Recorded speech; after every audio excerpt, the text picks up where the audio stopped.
அம்மாவா என் அருமை கருத்தை பற்றி சொன்னங்களே. அஸ்ஸலாமு அலைக்கும் வரஹ்மத்துல்லாஹி வ பரகாத்துஹு. அல்லாஹ் தஆலா இந்த உம்மத்திற்கு முதலாக இறக்கிய கட்டளை என்னவென்று தெரியுமா? இக்ரா பிஸ்மி ரப்பிக்கல் லதீ கலக். அனைத்தையும் படைத்த உன்னுடைய இறைவனை திருப்பெயரை கொண்டு ஓதுகிறாங்க என அல்லாஹ் தஆலா படிக்க சொல்லி கட்டளையிடுகிறான். இந்த முழு மனித குலத்திற்கு அல்லாஹ் தஆலா தொழிலை நோக்கபூர்வ அமல்களை கடமையாக்குவதற்கு முன்பாக கல்வியை கடமையாக்கி விட்டான். மனித குலத்தின் தந்தை முதல் மனிதர் ஆதம் அலைஹிஸ்ஸலாம் அவர்களை படைத்து அவர்களுக்கு உயிர் கொடுத்த பின் அவர்களுக்கு கொடுத்த முதல் விஷயம் கல்விதான். இதை அல்லாஹ் தஆலா தன்னுடைய திருமறையில் சொல்லி காட்டுகிறார். அல்லம ஆதமல் அஸ்மாஅ குல்லஹா. அல்லாஹ் தஆலா தானே ஆதமுக்கு அனைத்தையும் கற்றுக் கொடுத்ததாக கூறுகிறான். அது மட்டுமல்ல, ஆதம் அலைஹிஸ்ஸலாம் அவர்களுக்கு கல்வியை கற்றுக் கொடுத்த பின் மற்ற மனிதர்களுக்கும் கற்றுக் கொடுக்க சொன்னதோடு எல்லா மனிதர்களையும் ஆதம் அலைஹிஸ்ஸலாம் அவர்களுக்கு சஜதா செய்ய சொல்லி கல்வியான பெற்ற கல்விமானாக இருந்த ஆதம் அலைஹிஸ்ஸலாம் அவர்களை அல்லாஹ் தஆலா கண்ணியப்படுத்தினான்.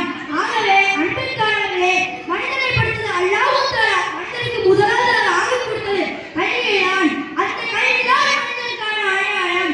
அதன் மூலமாக மனிதன் கண்ணியமிக்கவனாகவும் மரியாதைக்குரியவனாகவும் மாறியிருக்கான். அல்லாஹ் தஆலா இன்னொரு இடத்தில் கூறுகிறான், குல் ஹல் யஸ்தவில் லதீன யஅலமூன வல்லதீன லா யஅலமூன். நபியே, நீ கூறுவீரா அறிந்தோரும் அறியாதோரும் சமமாவார்களா என்று அல்லாஹ் தஆலா தெளிவாக கேட்கிறான். பெரியோர்களே, இந்த வசனத்தில் அல்லாஹ் தஆலா கல்வி கற்பவரும் கல்வி கற்காதோரும் சமமாக மாட்டார்கள் என்று சொல்கிறான். இஸ்லாத்தை பொறுத்தவரை மனிதர்கள் உயர்ந்தவர் தாழ்ந்தவர் என்பது கிடையாது. ஜாதி வேற்றுமைகளோ வெள்ளையர் கருப்பர் என்ற வேறுபாடுகளோ இஸ்லாம் ஒருபோதும் சொன்னது கிடையாது. மாறாக அதை இஸ்லாம் கடுமையாக கண்டிக்கிறது. அதை பாவத்திற்குரிய செயலாக இஸ்லாம் தடுக்கிறது. ஆனால் ஒரே ஒரு விஷயத்தில் மட்டும் அல்லாஹ் தஆலா மனிதர்களை பிரித்து கூறுகிறார். கல்வி கற்பவரும் கல்வி கற்காதவரும் சமமாக மாட்டார்கள் என்று அல்லாஹ் தஆலா தெளிவாக சொல்கிறார். ஆகவே கல்வியை கொண்டுதான் ஒரு மனிதன் உயர்கிறான், சிறந்த இடத்தை அடைகிறான். ஆகவே பெரியோர்களே, நமது பிள்ளைகளுக்கு முழுமையான கல்வியை கொடுக்க வேண்டியது நமது கடமை. முழுமையான கல்வி என்பது என்ன? உலக கல்வியோடு சேர்த்து மார்க்க கல்வியும் நமது பிள்ளைகளுக்கு கொடுக்க வேண்டும். மார்க்க கல்வியை கொடுத்தால்தான் நமது பிள்ளைகள் ஒழுக்கமுள்ளவர்களாகவும் அல்லாஹ்வுடன் நெருக்கமுள்ளவர்களாகவும் வளருவார்கள்.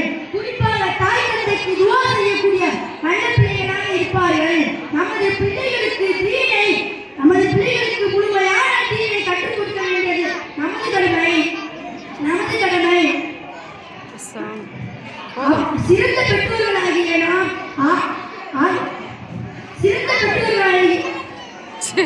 பெற்றோர்களாகிய நாம் அல்லாஹ் தஆலா நம் அனைவரையும் ஆக்கி அருள் புரிவானாக. ஆமீன். வாஹித் தஅவானா அல்ஹம்துலில்லாஹி ரப்பில் ஆலமீன். அல்ஹம்துலில்லாஹ்.